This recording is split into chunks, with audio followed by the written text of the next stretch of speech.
It's important that you make your voice heard. Hi, I'm Sweeney. I want to talk to you today about the whole concept of making your voice heard. Now, my area of expertise is oral communication, public speaking, presentation skills, one-on-one, one on 1,000. But that's not just how we make our voice heard. We make our voice heard in many, many different ways.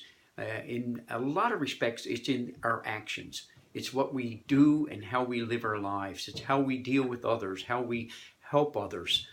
What contribution are we making in this journey called life? I have a bookmark that I give out to just about everybody that I have the privilege of meeting or standing in front of. And it's a bookmark that consists of two verses, basically. The first one is attitude, and the second one is smile. Now, I'm going to start with the second one because, ironically, that's the one I got first.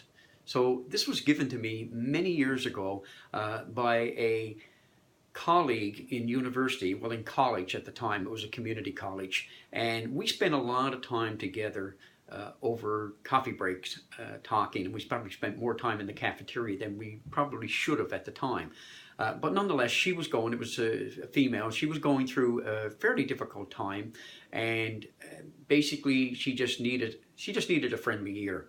So, you know, we'd get together for these chats, and the reality was that she'd do most of the talking and I did the listening. Well, when the semester was finished, she passed me a slip of paper, and it was a newspaper clipping is what it was, and this verse, a smile, was on it, and she talked about how this verse reminded her so much of me and how helpful our little chats were to helping her get through her personal situation.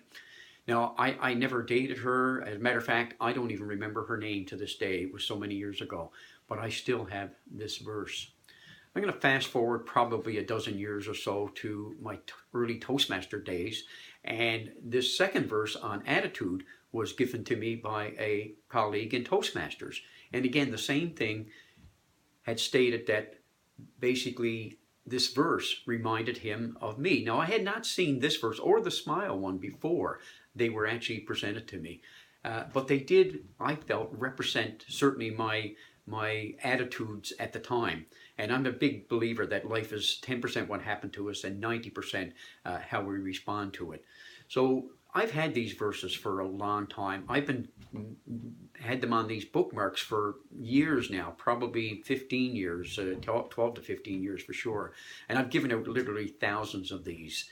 And it's interesting, I look back on the smile one in particular, because I realize when I reflect back on that particular situation, that scenario with this young girl, that I was making my voice heard in a very unique way. I was doing it simply by listening. So we can make our voice heard in many, many different ways. Another way that I make my voice heard is I give out these bookmarks. And as I said, I've given out literally thousands of them. How are you making your voice heard?